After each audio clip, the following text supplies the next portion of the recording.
Hello and welcome back to the Honest Way and to another edition of AEW Dynamite Out of 10. And of course it's a very weird episode of AEW Dynamite because you've got all of the fallout for Allin whilst at the same time being a go home for Allout. Yeah, very weird how it's all been booked, but that's how they've decided to do stuff. Personally not the way I'd have done stuff, but anyway, let's get straight into things. And we started things off with Commander versus John Moxley. Tony Khan's announcers and the Stadium circumstances to result in the night's card. Mox kicked off the show against the High Five for a guy involved in a bloody violent stadium stampede match at Allin. Mox showed no signs of being worse for wear as he defeated Commander in an unspectacular match that did nothing for the babyface and added a win to the former world champion's resume ahead of Allout and a shot at the international championship. It would have been nice to see the BCT member struggle, at least selling the punishment he endured in London. Instead, he bulldozed his way through his opponent with his tough guy persona. Backstage, scripted confrontation between Bullet Club Gold, FTR and Young Bucks led to the announcement of the big 8-man tag this Sunday. But yeah, it gets 7 out of 10 for me, the first match. Commander kind of put in a good effort, but considering the circumstances, that's expected. Mox gets enough win, but a good match to kick off the show. Backstage, Renee Paquette attempted to sneak with Tony Khan,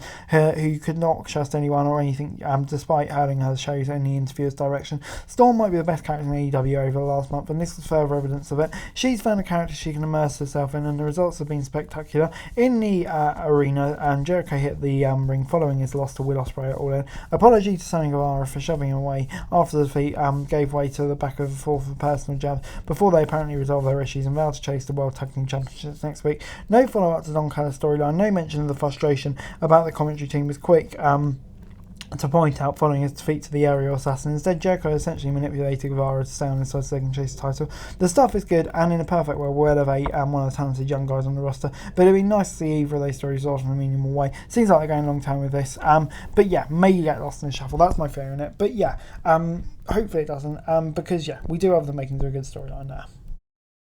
Our next match was Eddie Kingston versus Wheeler Yuta for New Japan Strong Openweight title. Unlike Mox in the night's opener, both Kingston and challenger Yuta looked like guys who had endured pain and suffering in the Stadium Stampede match. Kingston, though, managed to fight through the agony and successfully retain his title in a good physical match. The gutsy babyface rocked Yuta with a massive back fist and then stared a hole through Claudio, who grabbed hold of an unconscious Yuta and left in the area, insinuating the career-long issues between them were far from over. A good match with a slightly hint of Maya to come from both these two, and the first real in-ring hit of the night. And yeah, like I say, 7 out of 10.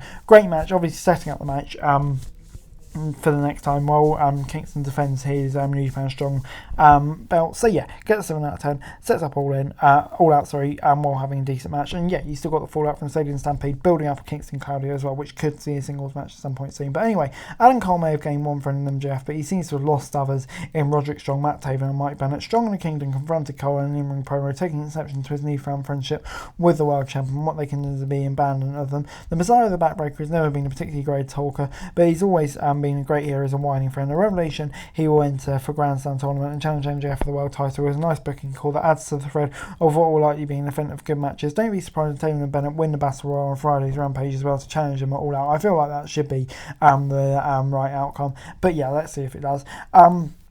But yeah, I mean, this is a good promo, adding on the storyline, different elements here, having MJF here, not there, really enhanced it as well without him, I thought. But anyway, the trios match, Statlander, Baker and Shida taking on Rose, Sakura and Shafir.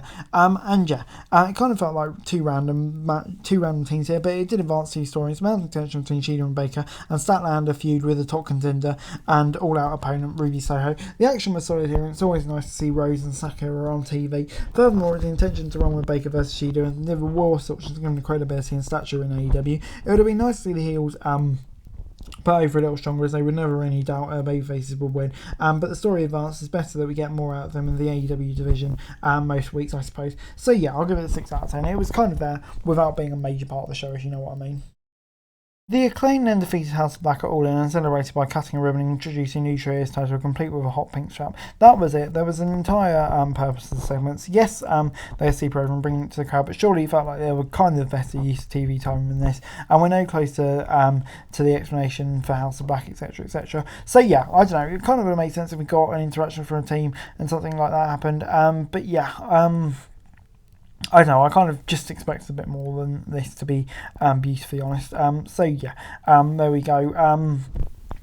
Hopefully, though, it progresses in the coming weeks. In Zen time for our main event, Cassidy versus Penta, with the winner facing Moxley at All Out. And yeah, Penta threw everything at Cassidy, but freshly squeezed, caught his opponent off guard and secured a rollout 2 win. And in go to the main event of All Out. Cassidy will defend his title against Moxley by the way of the win over Penta, a match that's been teased for weeks. The match will have the task of headlining a show in Chicago that lacks star power and stakes at the moment, but it would have enough heat to elevate it. Wednesday's bout with Penta was strong and saw Cassidy portrayed as a battered, beaten champion who did just enough to escape with the title in each of his reigns. Cassidy spoke at length for the first time after the fight and put over the gravity of the moment and his upcoming title defence against Moxley, which I thought really enhanced it as well. So yeah, the great match, the stakes really elevated it as well, and yeah, felt like a massive amount from both competitors, so great stuff. And overall this week, Dynamite gets 7 out of 10 from me. Lots happening on this Dynamite, obviously a bit disrupted, chaotic circumstances in the first place, but you know, for what AEW had, I thought they did a pretty decent job with it. So yeah, on the whole, this was pretty decent stuff, I have to say. Gets 7 out of 10 from me. And yeah, kind of intrigued to see what's going to happen at All Out, because yeah, it's going to be a very weird show considering how much everything's been rushed. But anyway, guys, that's it for video. Thanks so much for watching. Like, subscribe, and what's going to have your daily wrestling news and subscribe to the channel. It's going to be greatly appreciated. Thanks so much for watching. Peace.